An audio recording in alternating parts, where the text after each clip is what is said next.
당신은 지금 행복한가요? 이 단순한 질문 앞에서 우리는 자주 멈춰섭니다. 행복은 너무 자주 입에 오르지만 정작 그것이 무엇인지 명확히 말할 수 있는 사람은 드뭅니다. 행복은 눈부신 햇살 같기도 하고 부드러운 손길 같기도 하며 어떤 날은 고요한 숨처럼 느껴지다가도 어떤 날은 끝없이 멀게만 보이는 실루엣이 됩니다.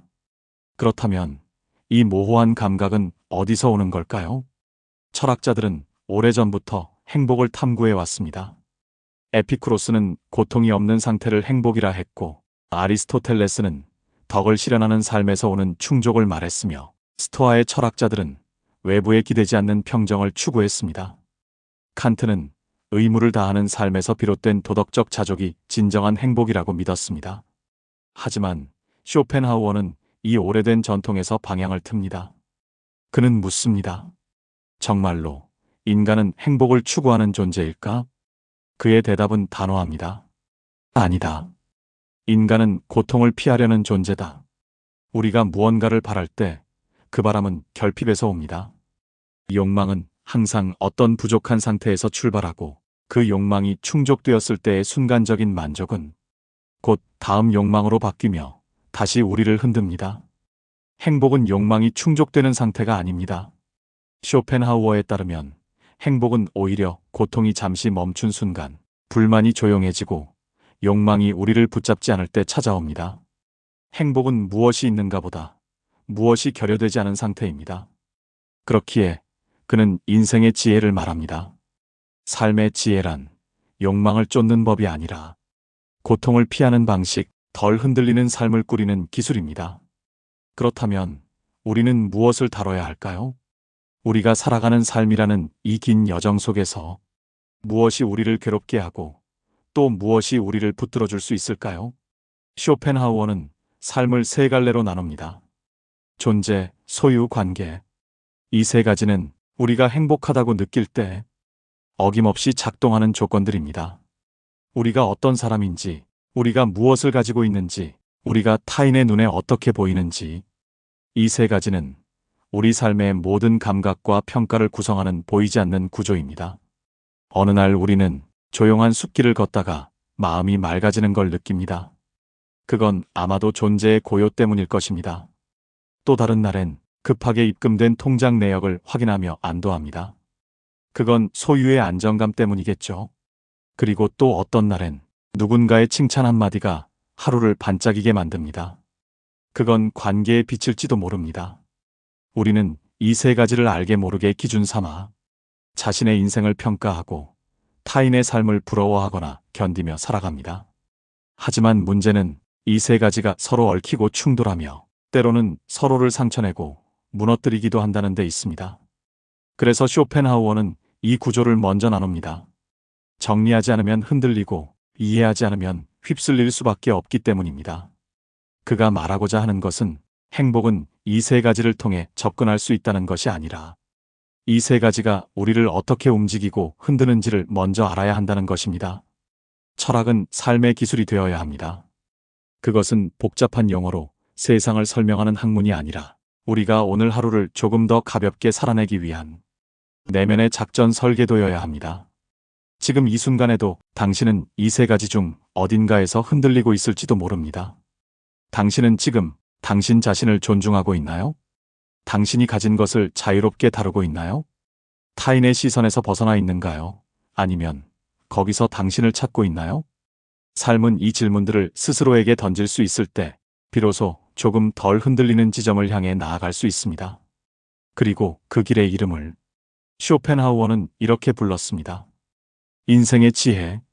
사람은 자신이 어디에 서 있는지를 알고 싶어 합니다. 그것이 타인보다 앞서 있는지 혹은 뒤처졌는지 높은 곳인지 아니면 너무 아래에 있는 건 아닌지 무의식 속에서도 우리는 끊임없이 좌표를 찍고 비교하며 자신의 삶을 저울질합니다. 하지만 그 기준은 어디서 오는 걸까요? 어떤 날은 우리는 좋은 옷을 입은 자신을 보며 조금 당당해진 얼굴을 마주합니다. 또 어떤 날은 누군가의 말 한마디에 하루 종일 무너집니다. 또 어떤 날은 괜찮은 성과를 내고도 왠지 모를 공허함에 시달립니다. 우리는 언제부터 삶을 기준이라는 잣대 위에 놓고 평가하기 시작했을까요? 쇼펜하우어는 그런 우리에게 질문을 던집니다. 당신은 무엇으로 당신의 삶을 재고 있습니까? 그리고 그는 우리가 삶을 바라보는 세 가지 창을 제시합니다. 첫째, 우리는 자기 자신을 기준으로 삼습니다. 이것은 곧 내가 타고난 성질, 지능, 기질, 감정의 결, 건강, 감수성, 인내심, 상상력, 이 모든 것을 포함하는 존재의 기반입니다. 이 기반이 단단하면 외풍에도 쉽게 흔들리지 않습니다. 세상이 어수선해도 마음 한가운데 단단한 축이 있다면 삶은 덜 휘청이기 마련입니다. 하지만 이 기반이 허약하면 아무리 가진 것이 많아도 내면은 늘 불안하고 평정은 오래가지 않습니다. 둘째, 우리는 무엇을 가졌는가를 기준 삼습니다. 이것은 물질적 소유와 경제적 안정, 사회적 지위 같은 보다 눈에 보이고 측정 가능한 요소들입니다. 우리는 돈이 없을 때 초조해지고 누군가보다 덜 가졌을 때 위축되며 더 가지려 할수록 삶이 점점 가파르게 느껴지곤 하죠. 하지만 쇼펜하우어는 말합니다. 가진 것이 많을수록 오히려 그것을 잃을까 두려워하게 된다. 즉, 소유는 우리가 의지할 수 있는 기반이라기보다는 관리가 필요한 위험 요소일 수도 있다는 것입니다. 셋째, 우리는 타인의 눈을 기준으로 삼습니다. 나를 어떻게 보는가, 얼마나 인정받는가, 존경받고 있는가, 무시당하지 않았는가. 이 모든 것은 관계 속에서 만들어진 나의 이미지입니다. 하지만 여기에 의존하게 되면 우리는 점점 내가 나를 어떻게 느끼는가 보다 그들이 나를 어떻게 말하는가에 몰두하게 됩니다. 그 결과 우리는 자기 자신으로부터 점점 멀어지고 스스로를 파악할 수 없는 상태에 이르기도 합니다. 이 세 가지 존재, 소유, 관계, 우리는 이것들을 매 순간 바탕 삼아 자신의 삶을 평가합니다. 하루를 마친 밤, 당신은 무엇으로 오늘을 판단하나요? 기분이 괜찮았는지? 계좌잔고가 줄지 않았는지? 아니면 누군가에게 인정받았는지? 그 기준은 당신도 모르는 사이에 당신의 삶을 흔들고 자리를 바꾸고 때로는 당신을 당신 아닌 무언가로 만들고 있을지 모릅니다. 그러니 쇼펜하우어는 말합니다. 삶을 나누어 보라. 어디에 기대고 있는지를 먼저 보라. 그 기준을 스스로 선택하지 않으면 기준은 당신을 선택하고 지배할 것이기 때문입니다.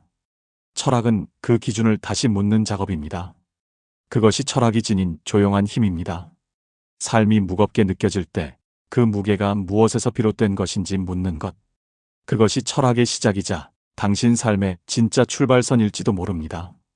당신의 삶은 지금 어디에 무게를 두고 있나요? 그 무게는 눈에 보이지 않지만 몸이 기울어지는 방향은 은밀하게 드러납니다. 쇼펜하우어는 삶을 구성하는 세 개의 축을 이야기합니다. 그것은 마치 세 갈래 길처럼 우리 존재의 중심에서 뻗어나가는 경로들입니다. 첫째, 존재.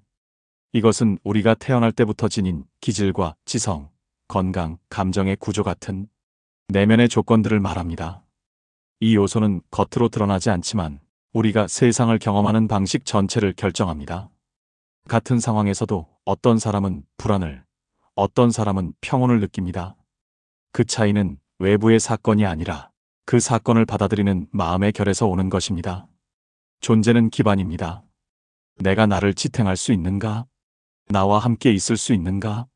내면이 흔들릴 때 나를 바로 세우는 힘은 어디서 오는가? 이 질문에 대한 대답이 없으면 삶의 구조는 어떤 재료로 지어도 쉽게 무너집니다. 둘째, 소유. 물질적 조건, 재산, 안정성, 편안함.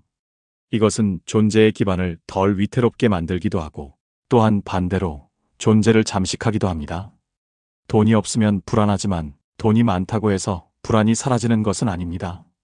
우리는 종종 더 많은 것을 가짐으로써 더 많은 것을 잃을까 두려워하게 됩니다. 소유는 편안함을 주지만 그 안에는 항상 두려움과 욕망의 그림자가 함께 머뭅니다. 그래서 쇼펜하우어는 말합니다. 소유는 필요하지만 집착은 위험하다. 셋째, 관계. 인정받고 싶은 욕망. 타인의 시선 속에서 나를 확인하려는 갈망. 이것은 인간이 사회적 동물로서 갖는 자연스러운 욕구입니다. 하지만 이 욕구는 쉽게 과열되고 자신을 잃게 만드는 거울 속의 자아를 만들어냅니다. 누군가의 말 한마디에 기분이 오르락내리락하고 칭찬 하나에 들뜨고 무시 한마디에 무너지는 그 마음. 그 마음은 내가 아닌 타인의 손안에 있는 자아입니다.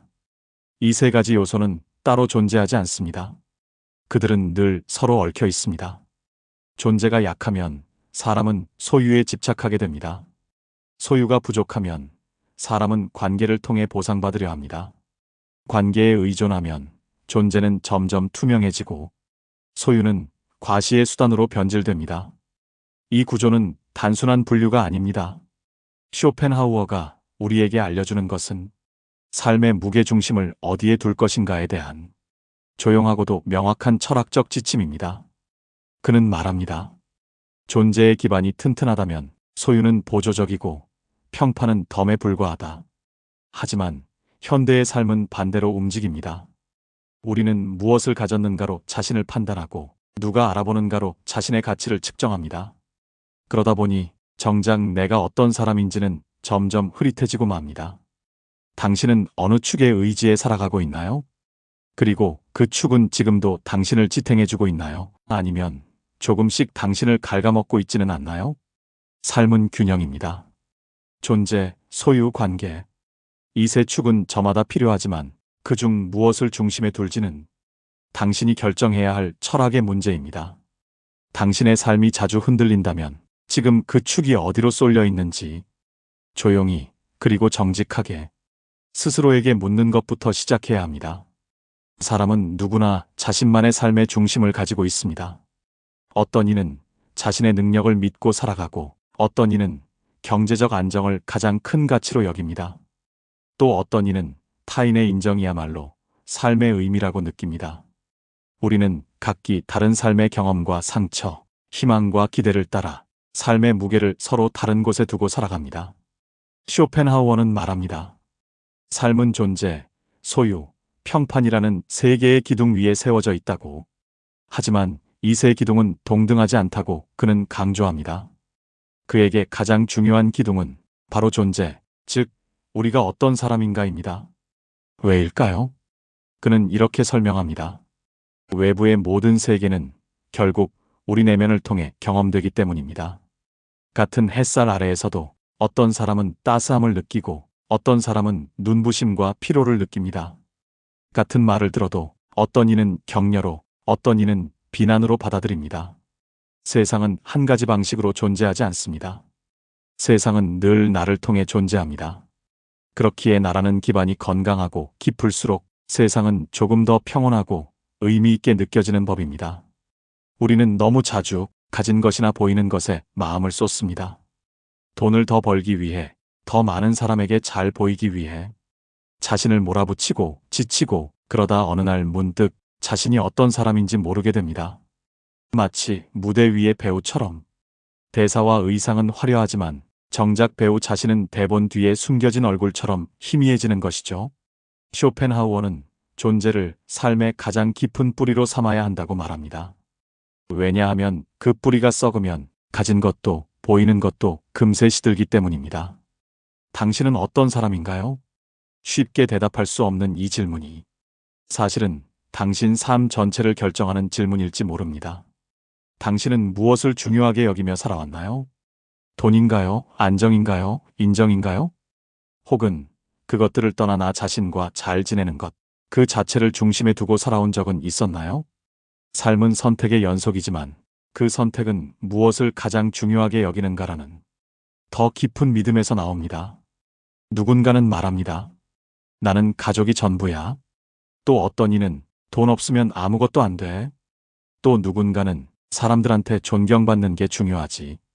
모두 틀리지 않습니다. 그들은 자신이 겪어온 삶의 방식 속에서 가장 아프고 가장 절실했던 무게를 중심에 둔 것입니다. 그러나 쇼펜하우어는 그 모든 외적인 것들은 존재의 거푸집 위에 놓인 덧칠일 뿐이라고 말합니다.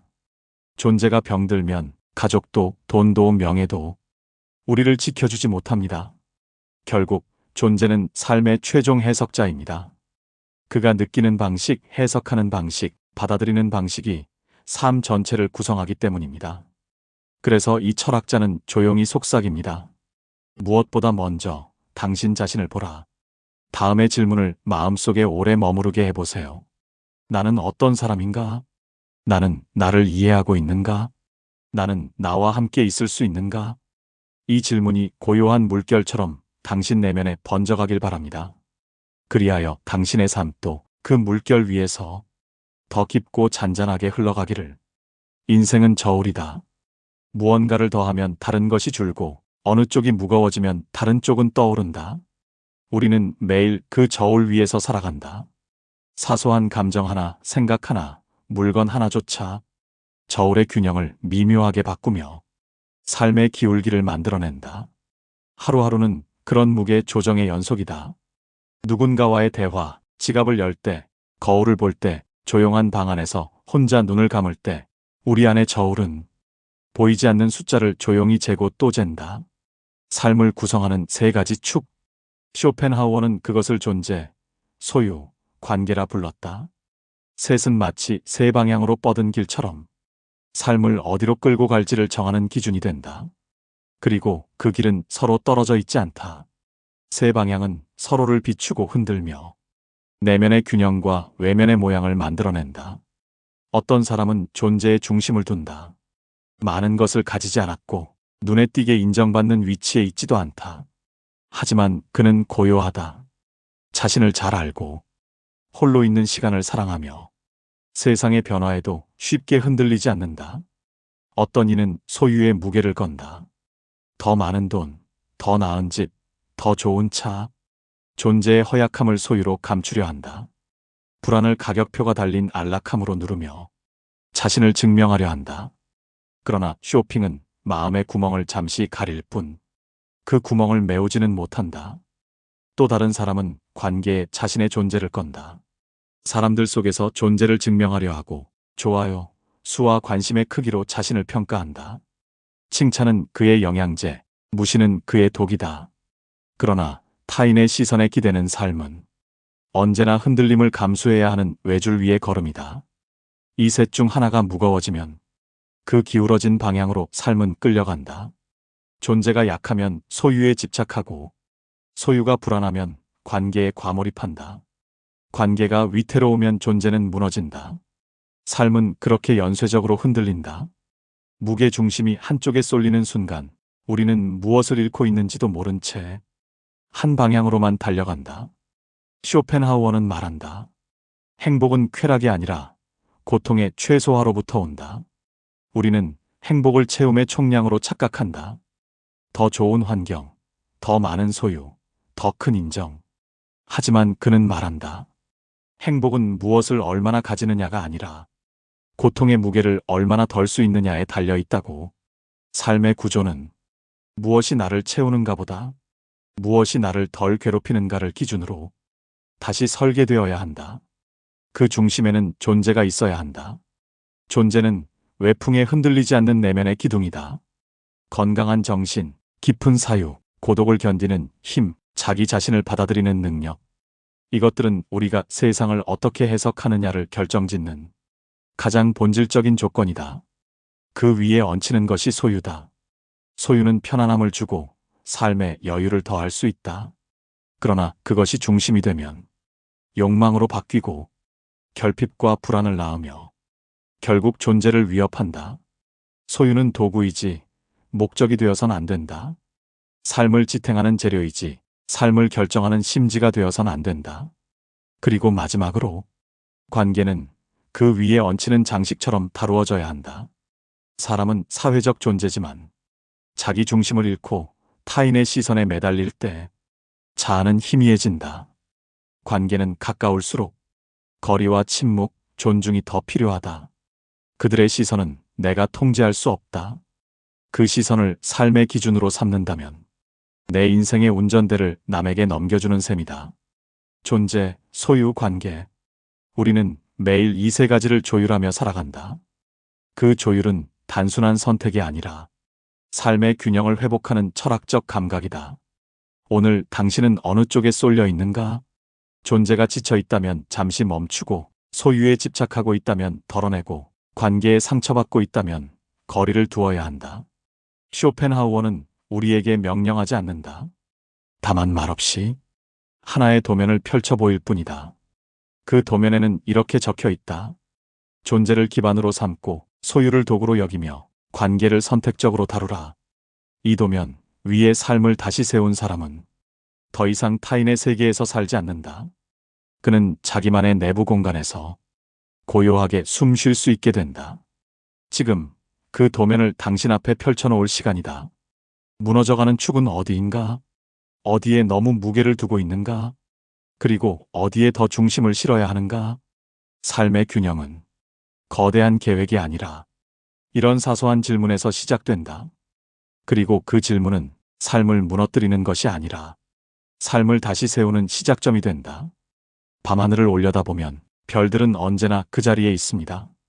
변한 건 별이 아니라 그 별을 바라보는 우리의 위치입니다. 삶도 마찬가지입니다. 삶은 언제나 그 자리에 있고 달라지는 건 우리가 어디에 서 있는가입니다. 쇼펜하우어는 인생을 고통의 연속이라 말했습니다. 그리고 그 고통을 피하거나 줄이는 방식을 인생의 지혜라 불렀습니다. 그는 우리에게 가르치려 들지 않았습니다. 대신 조용히 삶의 구조를 보여주었습니다. 존재, 소유, 관계. 이 세 개의 축이 어떻게 우리를 지탱하거나 무너뜨리는지를 이제 질문은 당신에게로 향합니다. 당신은 지금 어디에 서 있나요? 당신은 존재를 기반으로 살아가고 있나요? 당신의 기질과 감정, 생각과 내면의 흐름을 알고 있나요? 당신 스스로를 신뢰하나요? 고요한 방 안에서 오직 자기 자신과 마주할 수 있나요? 당신은 소유를 어떤 태도로 다루고 있나요? 당신이 가진 것은 당신을 편안하게 하나요? 아니면 당신을 끌고 다니나요? 소유가 당신의 삶을 자유롭게 해주나요? 아니면 오히려 당신을 지배하나요? 그리고 관계, 타인의 시선이 당신의 중심이 되어 있진 않나요? 당신이 하는 말, 당신이 입는 옷, 당신이 내리는 결정이 누군가의 기대와 판단에서 비롯된 건 아닌가요? 이 세 가지 축은 오늘도 당신 삶의 어딘가에서 조용히 작용하고 있을 겁니다. 하나가 너무 무겁지는 않은지, 하나가 너무 가볍지는 않은지, 혹은 셋 다 지쳐 무너져가고 있지는 않은지, 삶의 균형은 거창한 계획이나 위대한 결단으로 찾아오지 않습니다. 그건 어쩌면 매일 아침 깨어나 조금 더 정직하게 나를 들여다보는 일에서부터 시작됩니다. 지금 당신은 어디에 서 있나요? 이 질문에 정답은 없습니다. 다만 이 질문을 꾸준히 붙잡고 살아가는 사람에게만 삶은 조금씩 덜 흔들리는 방향으로 이동합니다.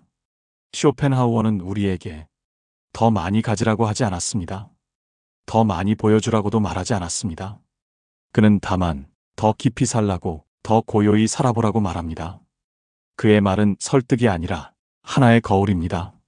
그 거울을 들여다보는 순간 우리는 비로소 삶의 무게중심을 다시 잡을 수 있게 됩니다. 그리고 그 중심이 존재에 놓여질 때 소유는 도구가 되고 관계는 유연해지며 삶은 조금 덜 흔들리고 조금 더 고요하게 흐르기 시작할지도 모릅니다.